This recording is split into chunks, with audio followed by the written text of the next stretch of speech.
I'm hungry. Anybody else hungry? What are you guys doing for dinner?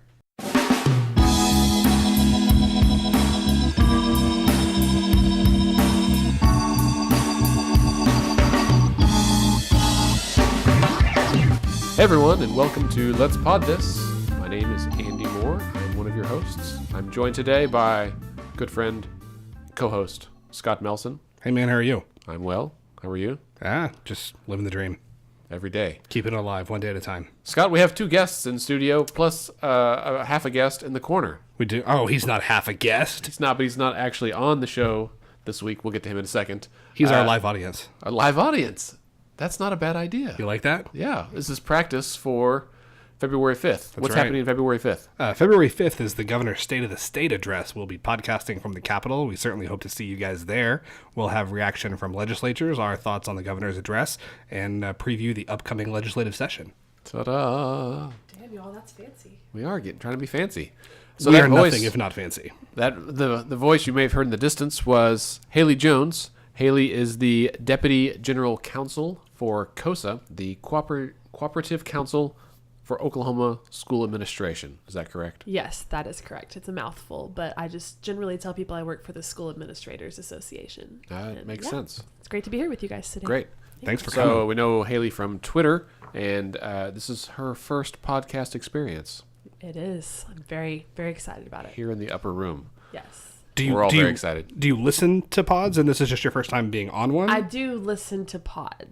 Favorite podcasts? I like, I just went Tide blank. Pods. Yeah. Wow, no, I listen to You NBA. took way too long to say let's pod this. Right I know. there. Oh, I mean, God, you took way too long to say let's pod opportunity, this. but let's pod this, obviously. No. Clearly. I listen to NPR stuff, NBA pods, just all kinds of random things. Nice. So. Which NBA pod? I listen to the Hoop Collective, Okay. the ESPN one, and I also listen to one called The Basketball Friends. Check out It's Down kind to of Dunk. a Produced here spin-off. locally. It's on the Thunder. It's fantastic. Wow, okay. Scott's a big fan. Also joining us today is Effie Craven, who works for the food banks and also importantly is a member of the Let's Fix This Board of Directors. Hi, thanks for having me. Hey, super excited. Thanks for being here. Thanks for being here. And then our live audience is John Rourke, Friend of the pod. former guest, and also a board member. So today we wanted to discuss bills and legislation that has been filed. We mentioned last week that the deadline has come and gone for legislators to file their bills for the 2018 regular session. Do we have a grand total on how many bills we have this session? It's a couple thousand, right? It's about 2,000. 1900 plus? Yeah, Nice. a lot. How many held over from last session? I thought there were like 2,000 held About over that from... many. I think there are about 1,000 or so still hanging out from last session, and then I think it was like 1996 from this session. Wow. So Nice. a lot of bills to track. They have their work cut out for them. So roughly 3,000 bills that we could be heard. Going to be a long episode today, guys. We're gonna talk through each and every one. Really getting into the weeds here. Going to test your dedication to the pod. Quite the opposite. What we wanted to do was highlight a few categories of bills and then some individual bills that we thought are interesting or unique, or at least of note. Crazy. Or maybe, yeah, perhaps misguided, or that we are uninformed on the subject. And perhaps the person who filed it is also uninformed. And at the suggestion of John Rourke, we are going to, I've got a little chart here where we're just going to vote. We will record, place our bets with no money involved if they will actually fully pass. That means pass all the hearings and be signed into law by Governor Fallin. This is a yes-no thing. What do our guests get if they win? What do they get? I mean, I think our prize of Let's choice is fix this tote bag, of course. A beautiful Let's Fix This tote bag for all of your work and social Toting needs. Yeah. Excellent. All right. Since we have a guest here that works in education, Hayley, I assume you've been reviewing all the education bills. What have you found? Anything of note? There are a lot. So there are we have, I think, 251 on our master tracking list right now. And that's basically just education bills, shell bills, doesn't really touch on any of the multitude of revenue bills that are out there. That's actually a little bit down for us. Typically we would have around 500, 400 bills, but I think because it's the second year of this legislative cycle, there just aren't as many. So So they normally have 500 education-related bills in a typical well, session? and that's the crazy thing, and something that I didn't really realize until I started this job is just exactly how many different areas of law affect education. I mean, in addition to just the typical like education policy bills related to the curriculum and things that happen in the classroom, there's bills about anything that touches like the Oklahoma tort, anything to do with torts, anything to do with building or construction, all kinds of various funding bills that could affect, because schools get funding from like 7 different sources. And when you say you're not including the revenue bills, do you mean you're not even including that tally all the bills that have been proposed for like teacher pay raise and those sorts of things? We do have the teacher pay raise bills, I think, for the most part on our list, and that was interesting to me because last year I remember there were like 17 teacher pay raise bills just at the beginning of session, and I think on this list here I've only counted a handful, like 5 or fewer, and I don't know if it's because the step up plan has teacher pay raise included or if people are just feel like it's not going to happen at this point. I am a little bit surprised going into an election year that there aren't more teacher pay raise bills filed. Sure.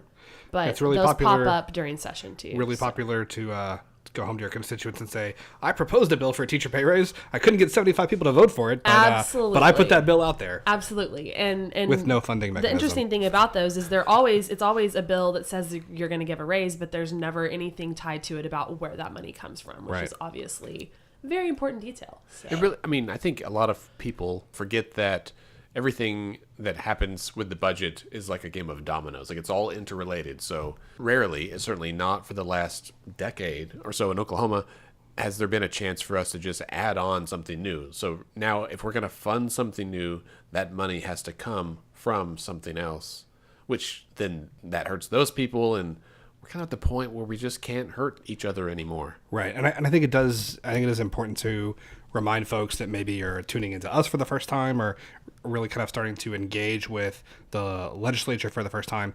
Oklahoma, by our state constitution, we are not allowed to run a deficit. So I think sometimes the question comes up, well, the federal government wants to spend money, they just spend it. Like, why is it so complicated to give teachers a pay raise or to fund some of these other things? And the reason is because in Oklahoma, we have to have a balanced budget. So unless we are raising taxes, if you want to spend money, you have to cut something else. Right. And the latest figures that we heard a lot last session and then in the special sessions is to give a $1,000 teacher pay raise to all the teachers in Oklahoma cost about, on the low end, some people will say it's $52 million per $1,000 raise, but on the high end, it's a lot of school people think that by the time you add in all the extras, it's really closer to $60 million. When you say extras, what do you mean? Well, making sure that they have their health benefits and just, I mean, we're in a critical teacher shortage right now. And so now we're at like 1,900 emergency certified teachers. Schools have teacher vacancies that they can't fill. So if they were actually able to hire all the teachers that they needed to hire, there would be even more teachers that they would then have to give the raise to. Right. So it's not enough just to give $1,000 to the teachers we have. You have to hire more and pay them more. I'm a certified Oklahoma teacher, and I majored in education at Oklahoma State University. And the reason that I did not enter the classroom was because of the low pay, and that was back in 2009. My mom is also an Oklahoma teacher, and she's getting ready to retire this year. And if you follow me on Twitter at all, you've probably seen this story, but my mom's getting ready to retire, and she's going to make less this year retiring than I made in my first nonprofit job. So I think we have a real problem in Oklahoma with teacher pay, and that funding mechanism is really key to solving it. So just to be super clear, you majored in education, didn't go into the teaching force because of the pay, because you could do better for you and your family working in the nonprofit sector. Yes, that's correct. Which is not typically where people go to achieve riches and fame. Yes, that's correct. Okay. She drives a very responsible station wagon, I've seen. So none of those Tahoes that people just with money have, apparently, as referenced by a certain representative. Haley, are you aware of a lot of these bills before they're filed? Like, are you anticipating them being filed, or are they brand new and you just find out? Some of the bills that are filed we are aware of ahead of time, because sometimes, and we love it when this happens, they'll call and ask us for input, or legislators will ask us to help with bill language. Sometimes that they don't ask us. I would say the majority, they don't. They just get an idea, whether it be from a teacher or a parent or somebody in their district, one of their constituents. And so we don't really find out about it until they are released. And I've only been doing this I'm in my third year, I guess. I was a teacher for 5 years before going back to law school and now working at COSA. And even in just the, 3 sessions that I've been around, you can kind of tell there's always those kind of hot topics that a lot of bills are filed in regards to. And so you see kind of the same types of bills every year, even though there are slight variations depending on what's going on. Any of the bills you think have a particularly good chance of passing this year? Well, gosh, I mean, there are a lot of different, there's a lot of bills this year I thought was kind of interesting related to charter schools and virtual schools. So that's kind of become a hot topic. There's an issue, especially with the virtual schools. And I'm not opposed to virtual school or to school choice per se, but I think that there's a right way and a wrong way to do it. And I think the concern for people that are involved in the traditional brick and mortar education system is just we're already dealing with so limited funding. And then when you bring in these other schools, that just is more schools to add to the pot that you then have to divide up the pie. And so some of the funding issues there are concerned. And obviously you want to make sure that students are getting the best education that they can. And so there's a question particularly with some of the virtual charters. They don't have the same attendance requirements.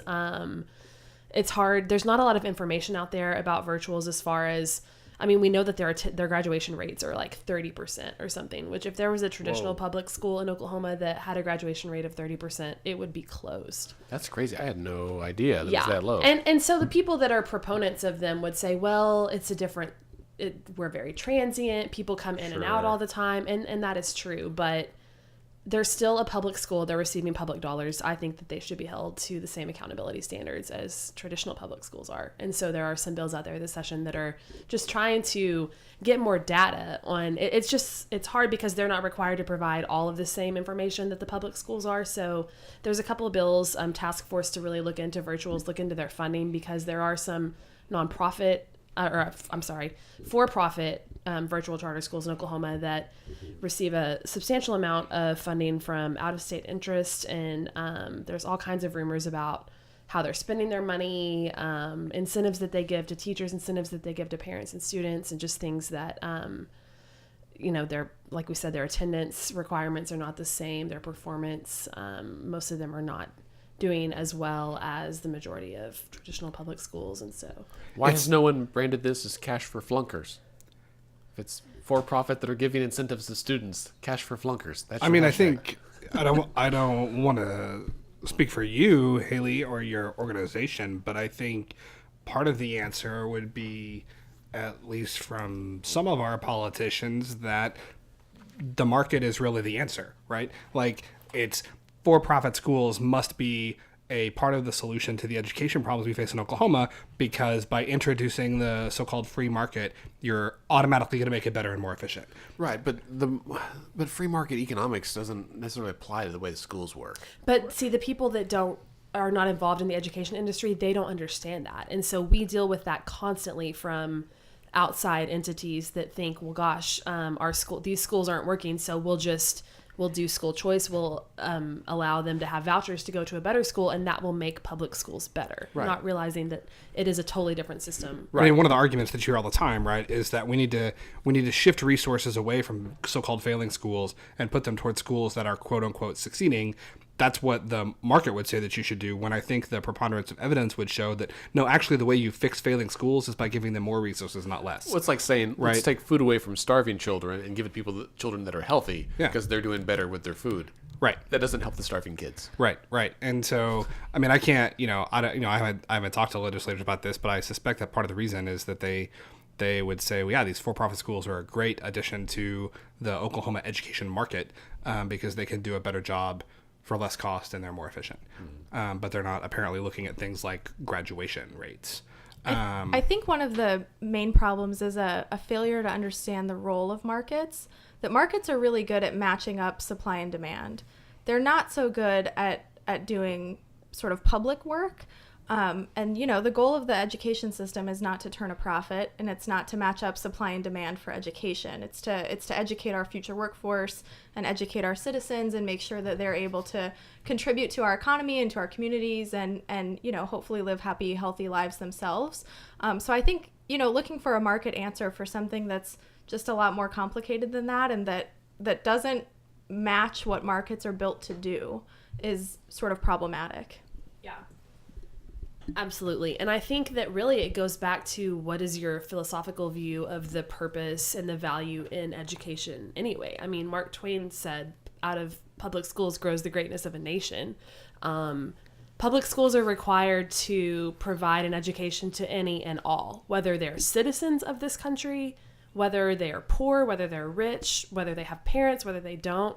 I mean, it's so important. And Oklahoma's public schools educate 90% of Oklahoma's students. And I just think that we need to make sure that they're all funded adequately and we are considering school choice is great. If you want to put your child in a private school, you make the decision to do that, you pay for that, that's great. If you want a virtual school is great for some kids that are involved. I talked to a superintendent recently in one of the metro area schools that they have a student who goes to a virtual school through their local public school, because most of the local public schools do have virtual offerings, because she lives in Nashville and she's pursuing a country music career.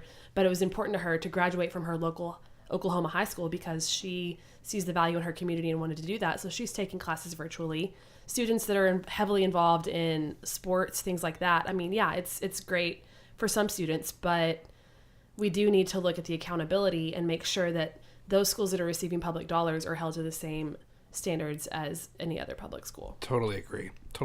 I want to shift gears here, not move away from education, but I had a question for you. You know, one of the things we heard a lot about for several years, but especially in session last year, was talking about the extent to which administrative costs and consolidating administration may be certainly a large part of the funding crisis that education in Oklahoma faces.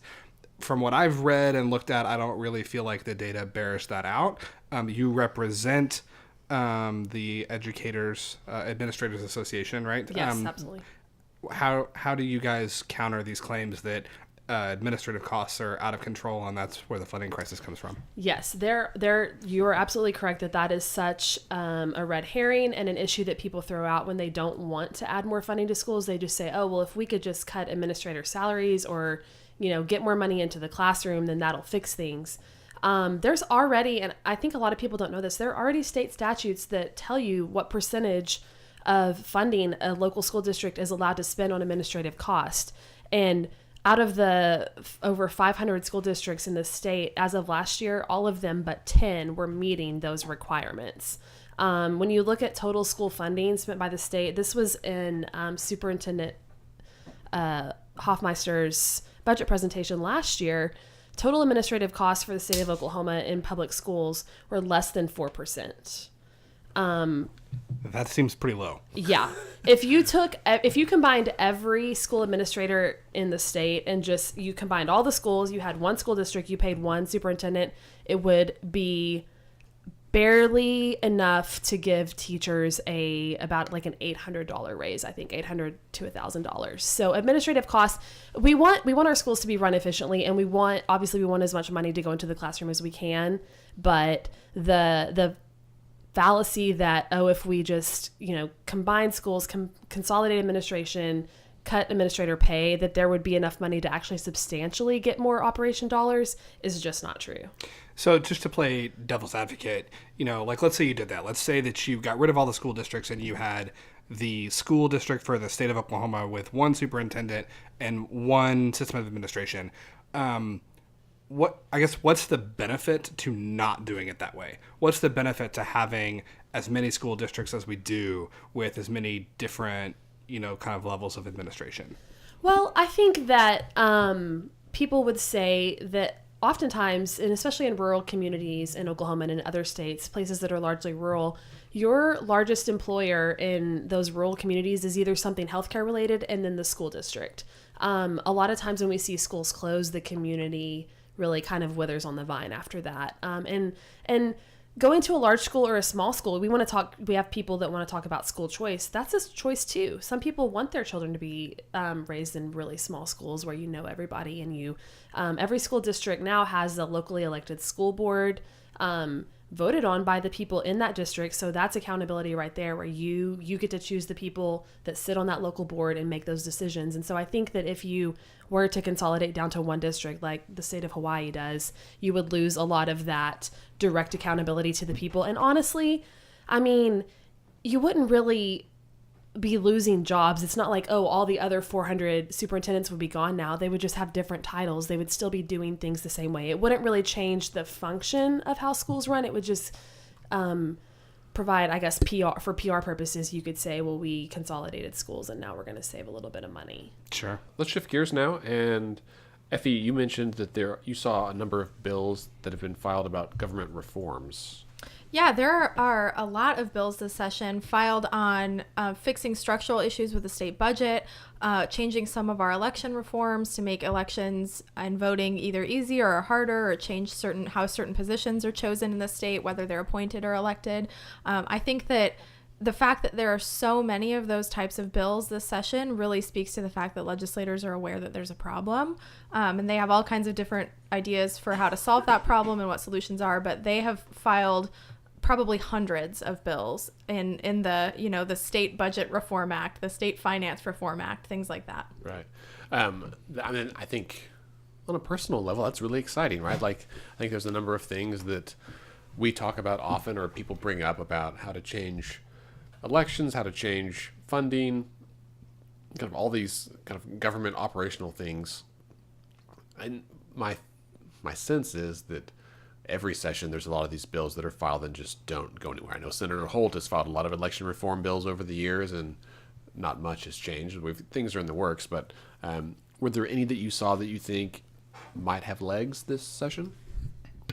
Well, this is sort of a related answer. One thing that I think is funny is I always wonder, so many legislators file bills with the same title, and I always wonder if they get their feelings a little bit hurt, that they feel like they were sort of specially selected to file a bill, and then filing deadline comes and they see that 15 other people filed the same bill. It's like show up to the Oscars and you have the same dress on as somebody else. Yeah, I always laugh a little bit when they all have the exact same title for their bill, and it's like, okay, I wonder if you thought that, they were sort of the only one. That being said, I do think that there's quite a few bills called like the State Finance Transparency Act or something like that.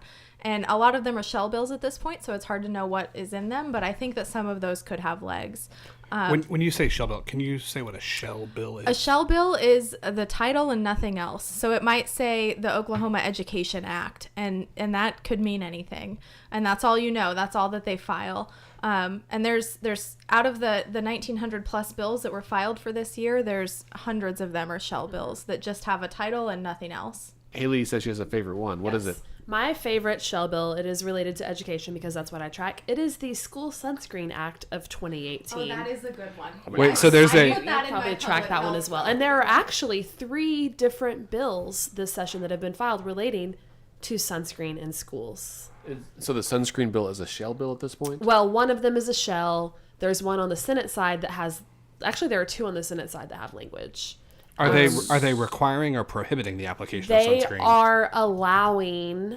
They are allowing parents to send a written permission note to the school and say my student is allowed to self-apply sunscreen, or if the student is unable to apply themselves, with written permission, a school administrator or school nurse or school employee can apply, which that, as an attorney that works in school law, that makes me a little bit nervous.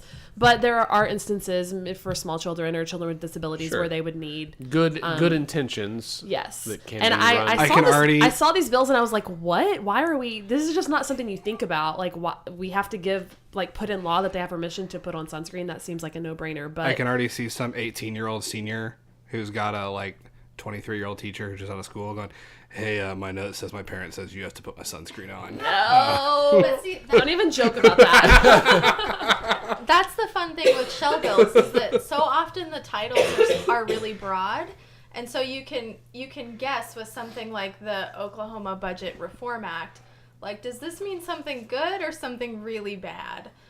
So that's part of the fun with shell bills is that you can sort of use your imagination And if to you know the author.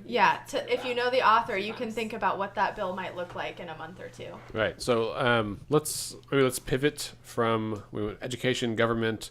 Scott, you had some healthcare bills you wanted to bring up. Well, there's one bill, House Bill 1013, is coming up this session. This is a holdover bill from last session.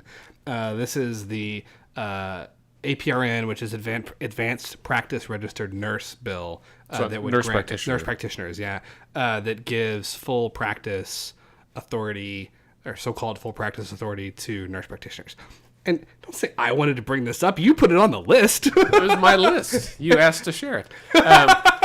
As a member of the healthcare provider community, so this was designed to allow nurse practitioners full practice authority to do more. That's what the nurse practitioners would say. With yes.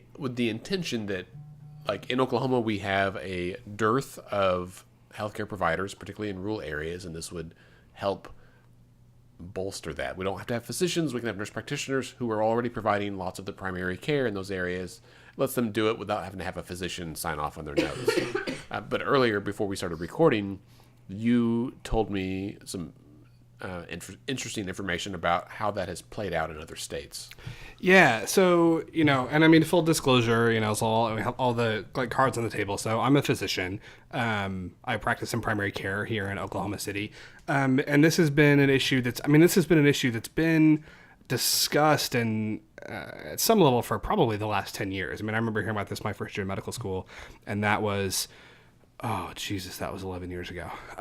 So it's been around for a long time. So one of there are several arguments that, people make. And I should say that there are very passionate feelings on both sides of this issue. There are nurse practitioners who argue very passionately in favor of what they call full practice authority, which is kind of another way of saying unsupervised practice. There are physicians who feel just as passionately that that's a really bad idea. There are a lot of people who I think are much closer to the middle on both sides. So that's the first issue.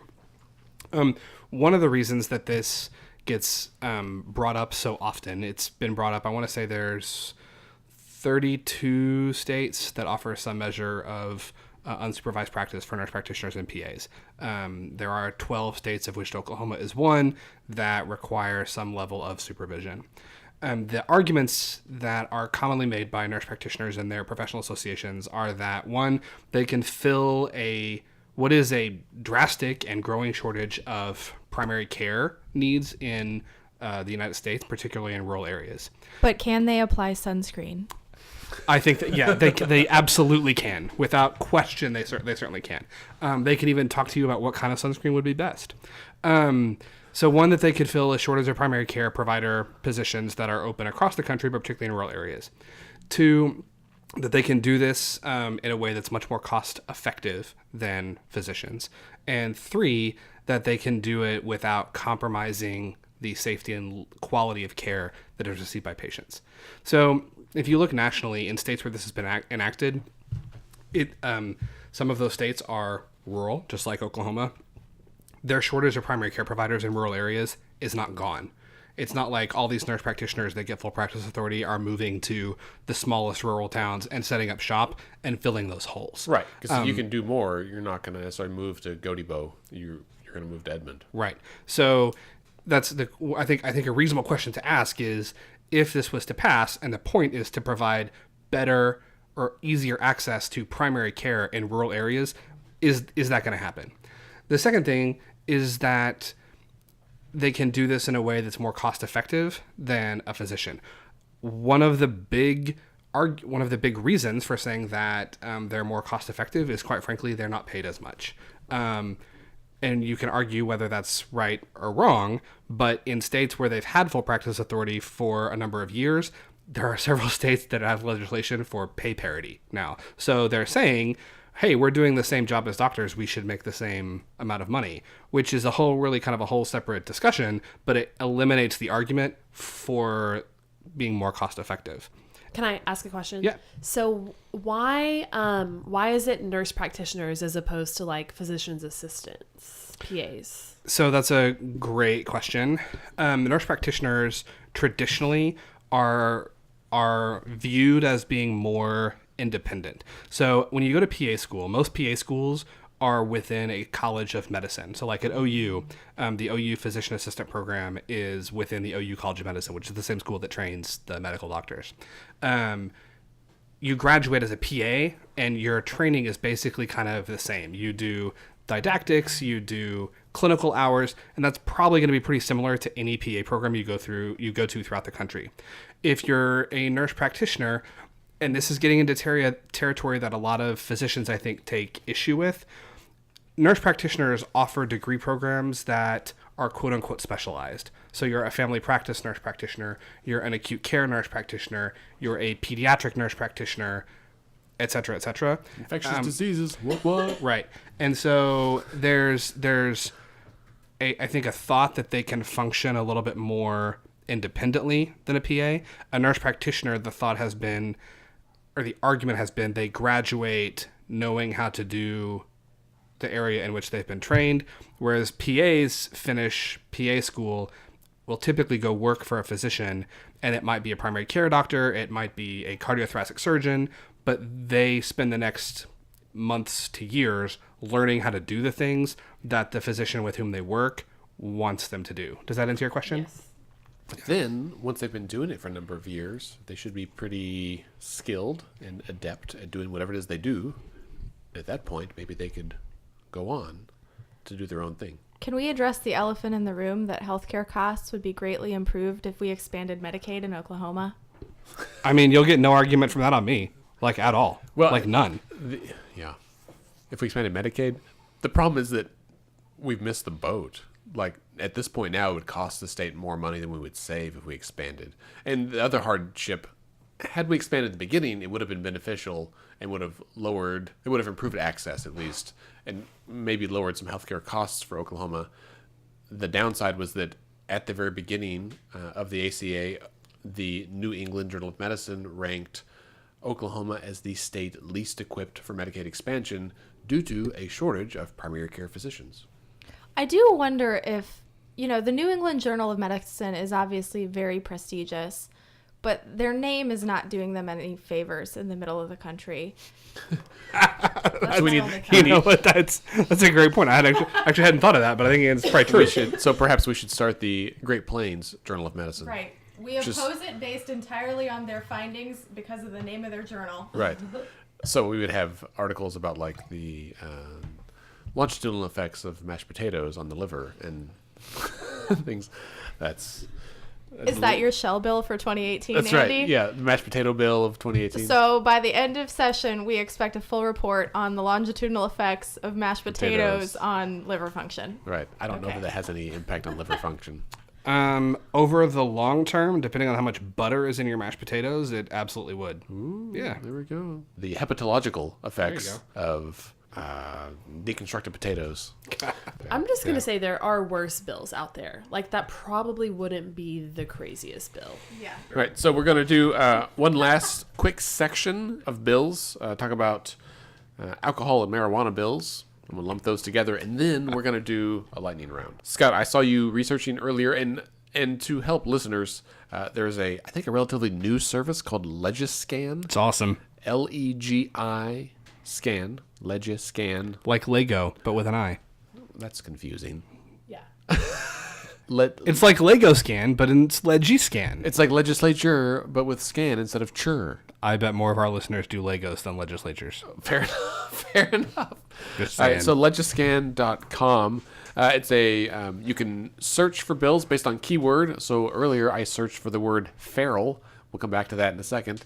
But you can search for mental health. You can search for education, teachers, sunscreen, whatever it is you want to search for. That's pretty handy. Potatoes. potatoes. I'm searching right now, and then you can also track bills on the website. So it's a handy site. I used it last year. It is free. I don't know who runs it. I'm just saying it's handy. We don't receive any money from them yet. No bills currently under consideration involving the word potato. I think we've lost out on any donations from the potato lobby at this point. Scott, let's talk about alcohol and marijuana bills. I saw you researching some of the alcohol bills earlier. Yeah. What did you find out? So, one, there are a lot of them. Most of them are shell bills right now. A couple that are interesting. Senate Bill 1332 kind of cracked me up. This is no alcohol or establishment that sells alcohol being within 300 feet of a church or a school. The bills that limit, like, those always just crack me up, because it's like at 302 feet you can get pissed as fast as you want, but at 298 you are too close. Right. You know what I'm saying? So that one just that caught my eye. There are a couple that regulate how alcohol can be sold, specifically like by the drink. So there's, if I'm reading this right, Senate Bill 1336 defines a serving of alcohol as 2 ounces and puts what look like some pretty stringent requirements on what happens if you as a bar are selling, like, you can't sell mixed drinks that contain more than 1 serving of alcohol. Would this limit like a Long Island iced tea? Right. That's exactly. I mean, that's the Hawaiian Dons. Have you guys ever been to Hawaiian Dons? So yeah. So I wonder if that means you can't have a double, right? Right. And it's not mixed though. Yeah, and it also. And now, hey, this is like I'm a doctor, not a lawyer, so maybe there's something in the legislative language that I'm missing or misinterpreting, but you can rest assured, my drink of choice at my local watering hole is Manhattan, which has absolutely more than 2 ounces of alcohol in it. So you can rest assured I will be following that Senate bill closely. So are they just saying it needs to be like billed as separate drinks? Wouldn't that make bars more money, but ultimately make it burdensome on a consumer? That's possible. Sounds like interesting. Oklahoma would do. Right. Interesting. Based on my search, there are 141 bills currently eligible to be heard that contain the term alcohol. Some of them involve juvenile delinquents and self-defense and sales tax and all that. But there's a couple others that I didn't really understand the point of view. There's some bills that allow shipping of wine. Yes. Out of wine. Yeah, which I've been lobbying for. I love wine. I've been lobbying for. But they're interesting because they limit, like, so there's a winery, let's say, that's in Napa, and you really enjoy their wine. You can order, but you're limited to 6 cases annually.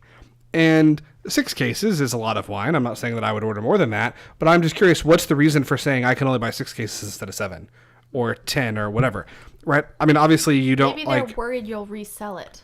that's what I said. Right, but I could resell. That's illegal also. It is illegal, but I could resell 4 cases as easily as I could resell 7. Like, why 6 cases? Like, what's Does Napa export anything besides wine and auto parts?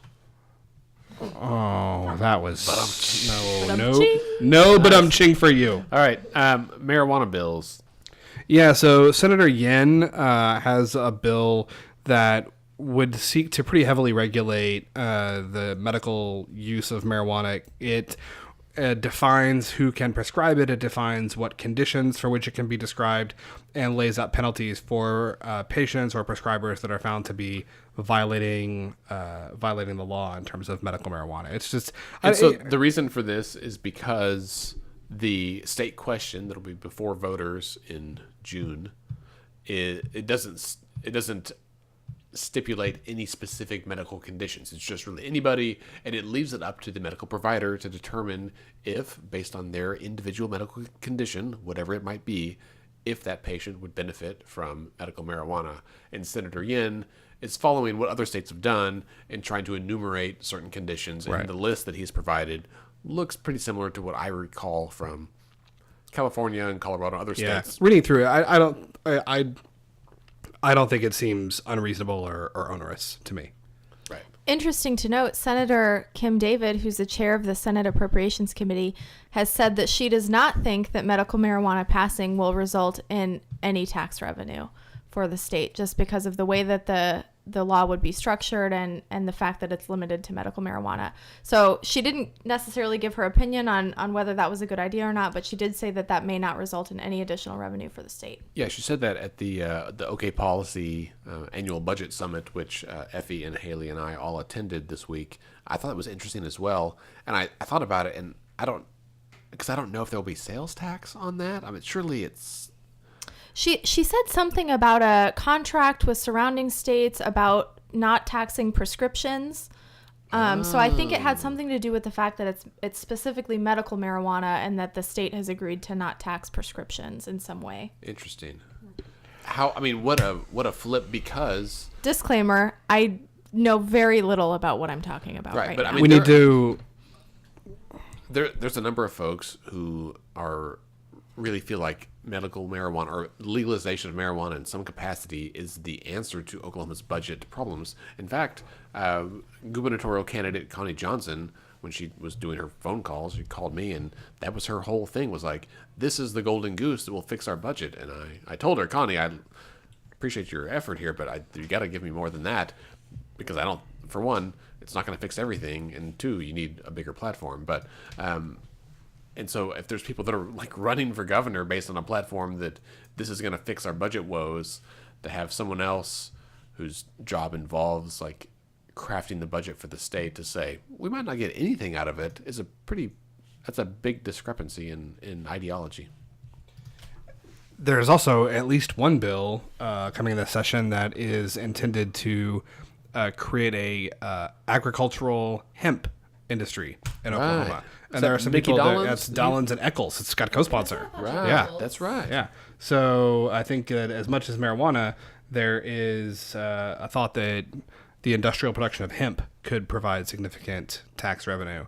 I guess our climate, particularly in western Oklahoma and the Panhandle, is ideally suited for hemp cultivation. Also, I need to go back and correct myself.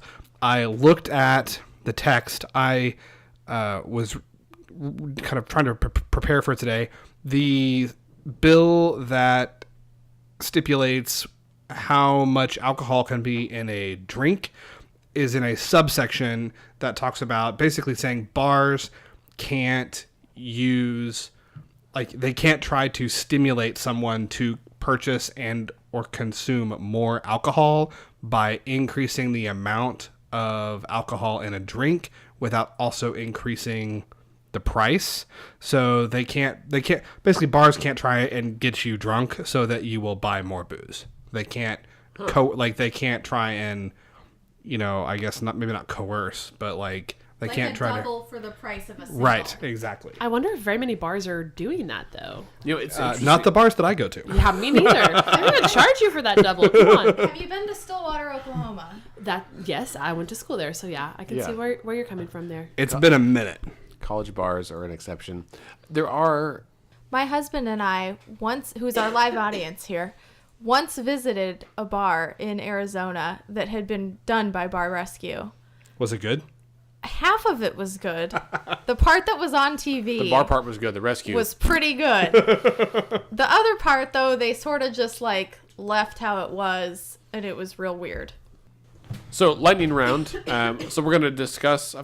I have 6 bills listed here, some of which we've mentioned earlier, some of which we haven't. We'll have a very brief discussion, and then everyone can kind of chime in on whether or not, yes or no, you think this will pass and be signed by the governor. Whoever has the most correct will receive one Let's Fix This tote bag. Does everyone understand the terms of this? Even though Effie's husband has won a tote bag, she is still eligible to win one of her own. Right. It's by contestant, not family. Right. Or household. Not household, right. Correct. I will record this and I will tweet the photo of our score sheet so that we can be held accountable. The first bill will be from Senator Dom. This is the bill pertaining to all wildlife in Oklahoma, establishing them as the property of the Almighty God. I assume he infers he's implying the Christian God. Now, there's been a lot of outcry on social media about this, some of which is probably undue. It's easy to make fun of things like this. His response was that there was some concern that game wardens were perhaps getting a little too big for their britches, and implying that the way the law is written right now, that wildlife is the property of the state of Oklahoma, which is different than the people of Oklahoma, and that he would be open to changing the language to reflect the people of Oklahoma. But nevertheless, the law he proposed establishes that wildlife are the property of the Almighty God. I'm going to say this will not pass. I'm going to say no. Scott, what say you? It is absolutely going to pass. Scott says yes. Effie Craven? I think this bill doesn't get a hearing in committee and dies. That's a no. Hayley Jones? First of all, I would just like to point out that we're looking at like a $600 million budget hole. Let's remember that when we think about this bill. But I agree with Effie. I don't even think it will get heard in committee. I don't know that there's any costs associated with determining who owns the wildlife.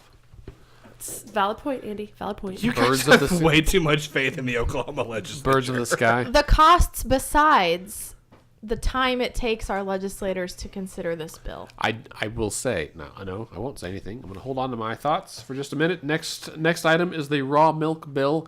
Effie, please educate us on the raw milk bill. I really love this bill. My background is in public health, and this bill came up a few years ago. It came up across the country, allowing the sale and I guess drinking consumption of raw milk, i.e. unpasteurized milk.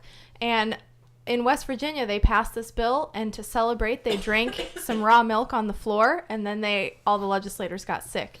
And it's just a really wonderful lesson of public health. And this bill is back again this year, the raw milk bill of Oklahoma. Take me home, country road. All right, so raw milk bill, will it pass? Effie, you go first. I think this bill was up last year and it didn't go anywhere. And I hope that that's the same outcome and that it doesn't go anywhere. And I think that's what's going to happen. That's a no from Effie. Hayley? Do we know who the bill author is? Not that changes my outcome, but I like to know. We don't know what committee it's assigned to yet, do we? The bill author is Representative Cootie. Still a no. It's a no for Hayley. I also say no. Scott? Yeah, no, the bill goes nowhere. Scott says no. Everyone says no. Man, I hope this passes just to prove us all wrong. All right, the next bill is apparently another bathroom bill. Hayley, you mentioned this earlier. Tell us about that bill. Yes. So, bathroom bill, this is authored by Senator Josh Burkeen, who has attempted to introduce legislation similar to this in the past. This has been a huge issue across the United States. People who practice school law had been really excited because the Supreme Court was going to take up a case this term dealing with transgender students that use the bathroom and whether or not they are prohibited or whether or not they're allowed to use the restroom of the gender with which they identify, or whether they have to use the restroom of the sex assigned at birth. And so it's a hot topic in public schools, in public, government agencies. How do we deal with this and address this issue? And so Senator Burkeen has introduced this bill that says basically that schools have to make accommodations for any student who just is unwilling to use the a regular multi-occupancy restroom. So like if there is a girl who doesn't want to use the traditional several stall girls restroom because she feels uncomfortable using that restroom, schools have to make some kind of accommodation for her. And it also provides that I'm trying to find my notes. If a school refuses to allow a student to use a different restroom, then that student has a private right of action and can sue the school for that. I absolutely don't think this bill is going to go anywhere. I'd be surprised if it even got heard in committee. Again, it's just one of those things that we don't need to be focusing on this right now. There are too many, and it's such a sensitive area for schools, and schools are doing a great job of handling it already. We don't need to put something in legislation regarding this, especially when we don't know what the court says about that issue right now. That's so interesting. So my inclination initially was that yes, this will pass because it is limited to schools and we want to protect schools at a higher level. I'm going to go with yes. This is a half-hearted yes. Scott? No, it doesn't go anywhere. Scott says no. Effie? I think this one gets out of committee but never gets heard on the floor. That's fair. That's probably a better assessment, but I'm Effie with the super specific predictions. I like it. All right. Well, I think sometimes they pass things out of committee as a political statement, and then they just never bring stuff up on the floor when they know it's a bad idea for a number of reasons. Right. All right. I could see that happening if it was a different committee, but I think if it's assigned to the Senate Education Committee, it probably won't get out. I hope, but we'll see. Okay, so the next bill we're going to discuss involves feral hogs, or feral swine, to be more precise. I will present this one. In particular, I'm discussing Senate Bill... Man, there's two bills. We're going to talk about Senate Bill 1359, involving feral swine, and creating a warfarin or coumadin-based pesticide trial program. So, Scott, what do we use coumadin to treat? Yeah, so coumadin is the trade name for a generic drug called warfarin. Warfarin was developed as a rat poison about probably 40 years ago. It's used frequently, until recently, it was used frequently in people as a blood thinner. So it's an anticoagulant. This is for folks that have AFib, atrial fibrillation. It's very DVT. common. People that have had deep vein thrombosis, people that have had pulmonary embolism. It's used to anticoagulate them, treat the clot, and then, depending on the clinical circumstance, it's used to keep them from developing blood clots in the future. It's a very, very tricky drug to use in people for a number of reasons. However, as a pesticide or big animalicide, it's Pigicide. a pigicide, a feralicide. It could be very effective. All right, so basically this establishes a trial program for landowners. They can participate and use coumadin to kill wild pigs on their property, which are a legitimate problem. Last year we passed a bill that would allow hunting of wild hogs from helicopters with machine guns, which is just the ballsiest bill I've ever heard of in my life. And it passed. It was a really great debate on the floor. I happened to watch that day just to see it. So I'm going to say yes, just because I want it to pass, because I think it's hilarious. All right, Scott. Yeah, this totally passes. Scott says yes. No question. Effie? This passes, but can't we just neuter the feral hogs or something? I mean, it really is. It's terrible. I mean, it's millions of dollars in agricultural productivity that's lost every year because of the way these things tear up fields. They destroy habitats. Oh, it's crazy. It sounds silly, but yeah. I mean, I think in all seriousness, I think if you are someone like me who tries to be environmentally conscious, who tries to be conscious of the ethical and appropriate treatment of animals, which I'm very sensitive to. These things are a significant problem. Yeah. Pumbaa is not my friend. No, these are Haley. How do you vote on bad this? news. Well, I mean, if we're gonna let people shoot them out of helicopters, I feel like this one's probably gonna pass as well. We can also poison them from the ground. Also, how big are feral hogs? Are we normal pig size, or are they Several hundred massive? pounds? Yeah. Several hundred pounds. Okay. And they have tusks. That's the deal. Is they have tusks, and they are aggressive, so they will attack you. And they can kill you. They're big. Yeah. I would really just support a secondary pilot project to give grants to veterinarians to tranquilize dart the feral hogs and then neuter them. That's all I have. I think you bring it up. I think actually jerky. I think there may be places where that is happening, or that maybe I know that that's happening in the northeastern United States with the deer population, because the deer population in the northeastern United States is out of control. I've just been watching a lot of Alaska emergency vets, and this is what they do. It's a show. So They should just introduce some I feel wolves. like that could be a second, a complementary policy would be, let's fix the ones who don't get hit with the pesticide or the helicopter machine guns, so that they're at least not producing more of themselves. It's really just Apocalypse Now, but with Yeah. hogs. All right. So we all voted yes for that. The sunscreen bill that Haley mentioned earlier, that would allow students to apply their own sunscreen or certain school personnel to apply sunscreen. Yeah. I think that one will pass. I mean, they've got one in the House and the Senate side. I think this is backed by Johnson & Johnson from what I've heard. It's been introduced in several other states. I don't think school people are going to have a problem with that. I just think it's kind of silly. Does Johnson & Johnson own Coppertone? I don't even know which sunscreen brands they own, but I've heard that they are the ones who are backing this bill. So They're a huge corporation. All right. I'm going to say yes also.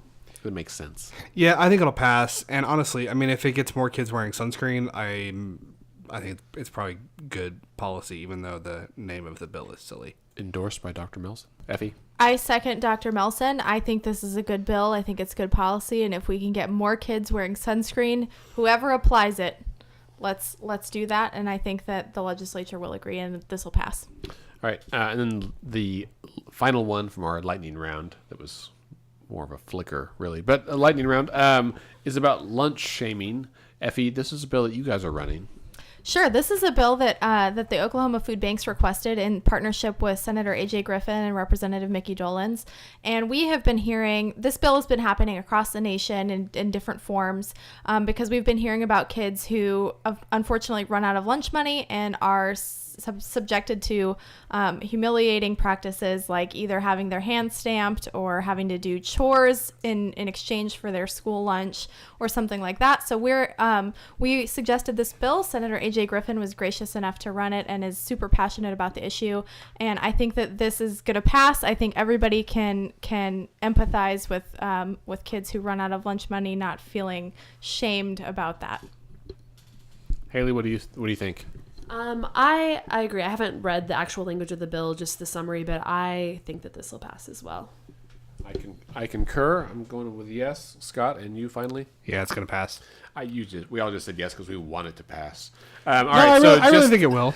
Just to summarize, we all think that the lunch shaming, the sunscreen, and the feral hog bills will pass. None of us think that the raw milk bill will pass.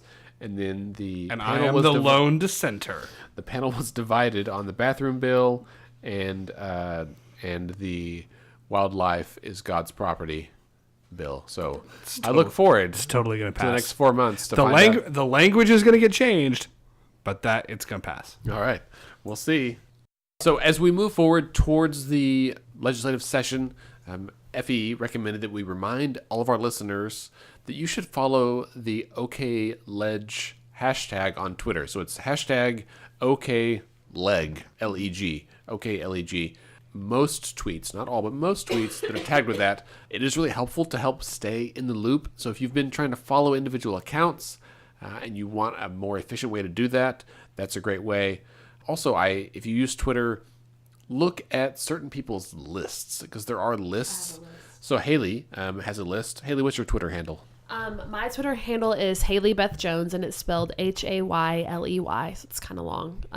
But I have a list of OKLeg reporters, people that report on the things that happen at the legislature, and then I follow a list of the actual lawmakers. And so if you go to my list, you can find either one of those, and it's great when you're in a hurry and want to see what's happening at the Capitol that day.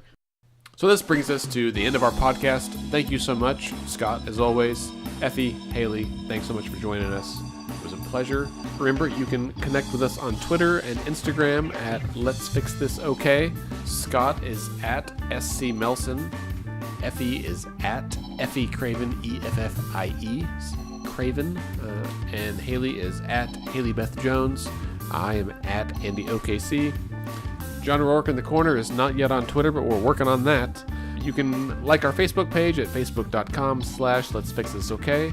Our website is letsfixthisok.org, and on there you can sign up for our newsletter, read our blog, and look for upcoming events, including our Capitol Days in February, March, April, and May. Our podcast is edited and produced by Scott and me, and Let's Fix This is a member of the Mostly Harmless Media Network. Our theme music is graciously provided by local heroes, your friends and mine, the Sugar Free All-Stars. Let's Fix This is a nonpartisan, nonprofit organization who strives to educate and equip all Oklahomans to engage with the government. We encourage you to get involved in any way you can. And remember, decisions are made by those who show up.